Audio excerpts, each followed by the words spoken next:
everybody, it's me again. I hope you don't mind seeing my face again. I just wanted to do a follow-up to last time when I spoke. I just wanted to show you what I made with the milk bottles. That's what I came up with. The polystyrene went in the bin. Don't know what I'm going to do with that yet. I have tried to make sweets and things to go in it, but that hasn't worked at all. So it have been baking. I've been doing a lot of baking. This lockdown thing just keeps going on and on. But I can see that I may be going back to work next month. Not sure, we'll see. So I'll show you what else I've been making.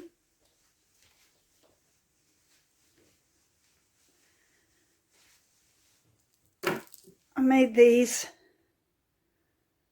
That's for the grandkids. I've got another one to keep me busy, and also I've done some knitting. I had a lot of knitting in my boot, which I used to do with my clients. So what I've been trying to do is use up what I've got in and not go to any extra expense.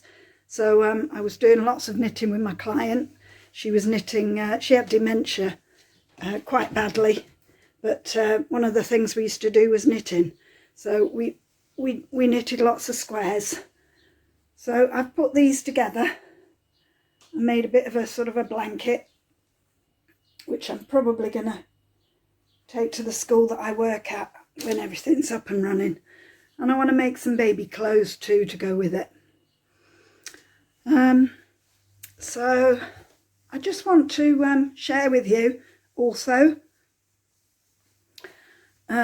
something that, there we are. I just want to share the fact that, you know, in your prayer times, when you pray for people that are far, you know, far away, that prayer and the Holy Spirit, there is no miles. And to back that up, I'd just like to tell you that my sister lives in Las Vegas. My sister is 18 years younger than me. She has a daughter of 7 years old. And, you know, when I say my prayers, obviously I pray for protection over all of my children, my sister over in Las Vegas. At this particular time, I was really quite,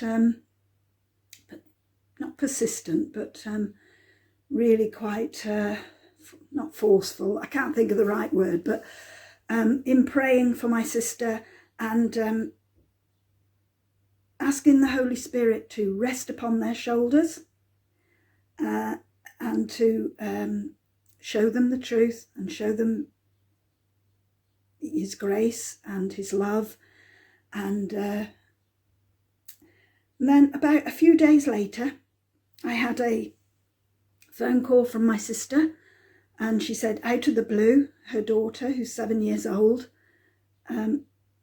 had started asking her about God, and asking her, and actually saying, well, I wish I lived in God's times, then I could have Him as my friend, and things quite profound that I was absolutely amazed, and I knew that came from that prayer, and obviously it rested on her shoulders because she has no clutter there, and it made a difference to her. And of course promptly I sent her a children's Bible. My sister spoke quite calmly to her daughter and said, you know, although I believe, Lily, I do believe in God, and I believe there is a God that looks after us, but she said, you need to speak to your auntie. So yes, we did have some chat there. And also, like I say, I sent a children's Bible, and from then my sister and her daughter were reading the Bible stories and she was really, really into that then. So all I like to say is, prayer and the Holy Spirit, where prayer and the Holy Spirit is, there is no miles. So I hope that is an encouragement to somebody. Thank you for listening. Bye for now. Bye.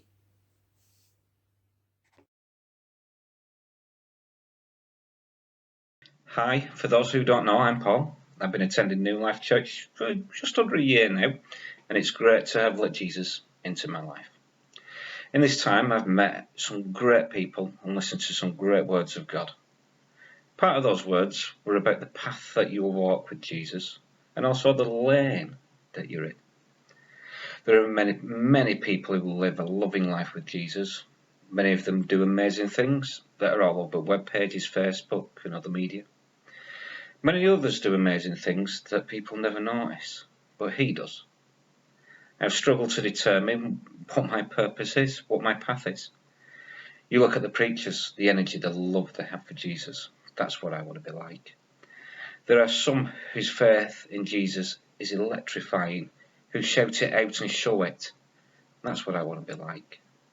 The knowledge of so many when I have conversations with them, I want to be like them too. It took a while to sink in, but I've realised I am exactly as God wanted me to be. Just like everyone else is. There is a path for me to walk with Christ. There is a lane for me to be in to get to a destination before I take my next path. How do I know which way to turn, which way to follow, what decisions to make? Well, a lot of my time in my job is spent travelling around the country, fitting out and surveying shops from high streets to warehouse-sized ones. I have an amazing amount of time to myself while travelling. I listen to the Bible. I listen to worship songs, rather loudly, playing them in my car. And I do sing along to them, and that's why they're so loud, so I can't hear myself. It was on one of these trips when driving back from North Scotland and being diverted from the sat-nav route down a different route by the police, I saw something that made me so excited. I caught a glimpse of a tree line that seemed different. I'd managed to pull over to take some pictures. I just felt, yeah, I know now, I understand. This mini forest had a path of trees through the middle of it that had different coloured foliage. When you stood in the forest, there are no paths laid out before you. When you look up, it's so difficult to see the difference in the colours. Which way do you walk? Which way do you turn? This is an image taken from my phone, and I've hoped the media team would have been able to show you what I could see. But there was no need, because it showed me something else. The picture I took is what I can see of my path with Jesus. Difficult to see, and a lot of guidance needed. But how can Jesus see my path so clearly? He looks from above. He can see everything so clearly. And this second picture is what the forest looks like from above. We may not be able to see the path clearly. We may not always know when to turn. But Christ sees your path so clearly. He knows where you are going. He knows your destination. And that is why who I am is the best person I can be. And I'm following a path with Jesus. God bless.